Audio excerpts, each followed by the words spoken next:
What's going on, guys? It's Jake. We're back in for another YouTube video. Today we're going to show you guys something that I haven't really seen covered too much on YouTube. We're going to be putting AN fittings for all the breather valves on the top of the engine here and the valve covers. There's about 5 or 6 of them. So we have one here in the center, one here for the main PCV, and then 2 on the outside of each valve cover. So basically Torque Solutions makes a kit, not really a kit, but just some fittings that get pressed into here to turn this into 8 AN and the main breather into a 12 AN. And I've only seen this covered on YouTube a couple times, so that's really why we're doing it. We don't want to skip out on the things that everybody really wants to know about. So we're gonna go ahead and get these installed. There's a little bit of a trick to get the stock breather fittings out of the block. So I'll show you guys and we'll get it done. So stay tuned, make sure to like, subscribe. All right guys, so we got the block turned on the side here a little bit. You guys will see why here in a couple minutes. But basically what we're gonna do is use a little torch. It could be something a little smaller than this, or this works fine. And we're gonna heat around the main breather fitting here, and you're gonna do this to all the fittings, but we're gonna show you on one of the valve cover fittings as well. So we're gonna heat right around the block here where the main PCV valve is press fitted in. And the reason why we're doing that is because Subaru applies a little bit of, it's almost Loctite style adhesive to help them stay in there. And we'll put something on the new ones as well, but we're gonna heat this a little bit just to loosen it up, probably 15-20 seconds. And then we're gonna get a pair of vice grips clinched onto the fitting, and we're gonna start to twist it back and forth. And that is why we have the block turned up on its side, so that way we can get a little more leverage on the side and not twist the block so much on the engine stand. So I'm gonna go get my tools together, grab a pair of vice grips, get on this, start heating it a little bit, and then we'll slowly start to turn it out. And as we're turning, we'll work it up. So eventually we'll work it up all the way out, and then we'll get that one out and we'll show you guys one of the valve cover ones. So stay tuned. So a little tip is you want to try to set your vice grips before you ever start heating. So that way, right when you get done heating, you can quickly get your vice grips on it and start to twist it back and forth. Just tight enough to where you can get on it and not really fold the fitting in half is good. So I think that we're really close right now. So I'm happy with that. I'm gonna start heating this thing up and we'll get it out of here. So a little tip with this is you want to just keep the heat moving, just so that way we don't make one area extremely hot. So I actually decided that I was gonna clamp another pair of vice grips on it because those ones just couldn't grab it quite good enough. And this one's kind of challenging because of where the block is. And I'm also heating it right here while I'm trying to wiggle it back and forth.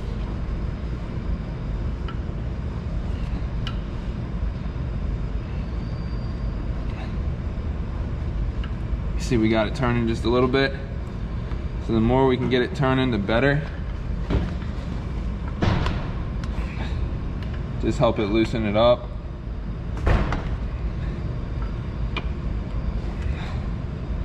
And it's not going to be very easy. You might have to re-grip the vice grips a couple times to make sure you get a good bite on it. I think we got enough heat on it for now. I'm just going to grip these vice grips again just to try to keep it moving. So keep wiggling it back and forth, just trying to get it loosened up.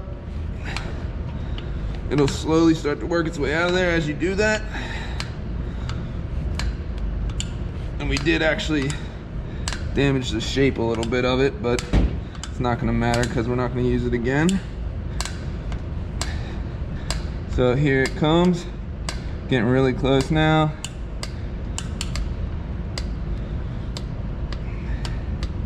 And we're loose. So I'm gonna start to pull up on it.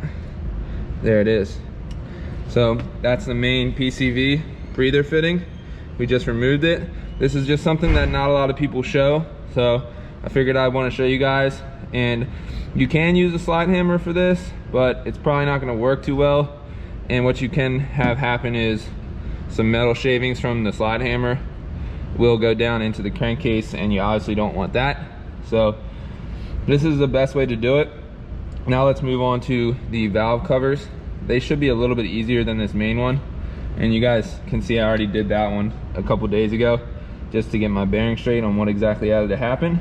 So yeah, let's go ahead and move on to one of these valve cover ones, and we'll show you guys how to do it, so stay tuned. So we're moving on to the valve cover breather, and you can see I already did one of them a couple days ago, but basically what I want to do is, since there's this little silicone edge around here and a rubber seal that seals the valve cover, I don't want to damage it, so I'm going to put a wet rag around the fitting and then heat on this side of the fitting and into here a little bit, just because we don't want to damage that seal any. We want to keep it away from those rubber parts and make sure we don't hurt anything. So that's basically the only difference for the valve covers. Just something to think about if you're doing this. So let's go ahead and heat this thing up. We'll start to twist it and get it out of here, and then we'll move on to how to install the new ones. So stay tuned. You guys should find that the valve cover ones are a little bit easier than the ones on the main block. And if your rag starts to catch on fire a little bit, don't worry about it. That will happen. We got some heat on this thing now, so get our vice grip. We'll start to turn it.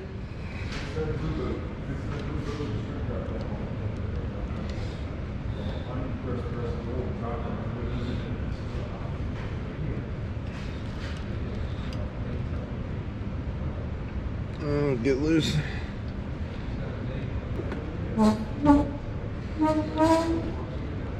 Alright guys, so we have all the stock breather fittings out of the block.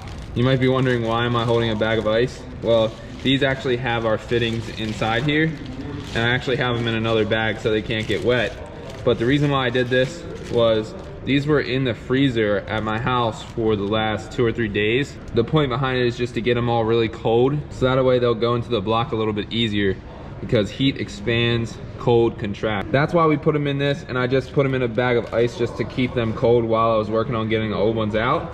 And so now we'll go ahead and try to get these in, and they supply a big nut for each particular fitting, so that way you can press it in without hurting the AN fitting itself. So we'll go ahead and get one of these out of here and try to get it in for you guys, so stay tuned. Start with the biggest one, the main block breather. So this is a 12 AN, and it goes in this fitting right here. Now what I'm gonna do is put a little bit of this white high temperature thread sealant on here, just a tiny bit before we press it in. So that way we make sure it creates a good seal and we don't ever have to worry about it. So dry this thing off really good, put some of that on there, really not much. That's where people go wrong with this kind of stuff. They put a little too much on there and it can really cause you some issues. So we got that much right there. We'll just go around the entire thing very lightly, because you have to remember this is a pressed fit, so it's gonna be very tight whether you have this on it or not. So we have a good amount of that on there, not much, just a little bit like I showed you guys.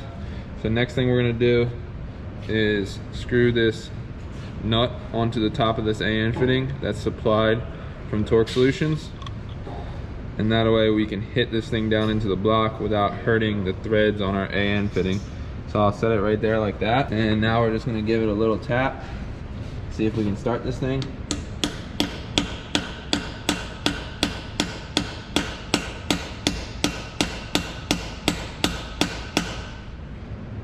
And it's going in there pretty good.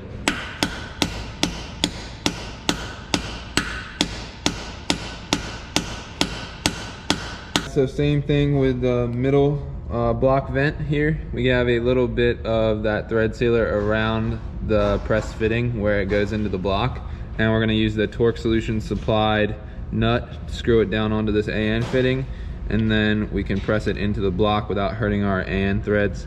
So let's go ahead and get this one in here. We're going to set it just like that. This hammer.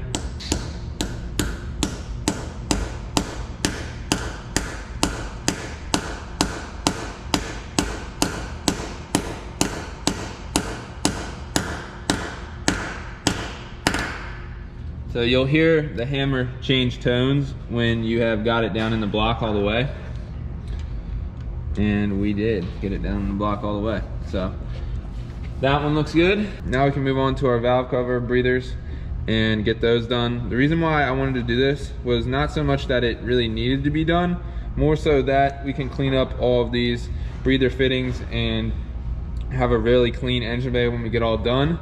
and we will be running a catch can, not a air oil separator. So you guys will have to wait and see more of that. We'll go ahead and get these valve cover ones done, and then we'll catch up with you guys after. Guys, so we got all the AN breather fittings installed. I'm super happy with the Torque Solutions ones. IAG sells some, and I believe TIGworks sells some as well, but I went with the Torque Solution ones. Not many guys have really tried them out yet, but I actually had really good luck with them. They pressed in good. Might have had something to do with me making them cold, freezing them, and maybe contracting that metal a little bit. But yeah, we got that done. Super happy with how it came out. I just put on the stock TGVs, which we won't be running these anymore, and they are for sale. Deleted top feed TGVs, and I just put on the coolant crossover just to get a good look at it.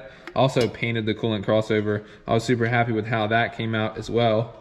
So that's gonna make that look all right. Before I bolt on the coolant crossover, I need to connect a line from this hose over to this hose, which was originally for the stock throttle body, where it was on a cold startup. You want your throttle body to still work, so coolant would flow through it to make sure the throttle body wasn't frozen shut. Yeah, so we gotta put that one to there.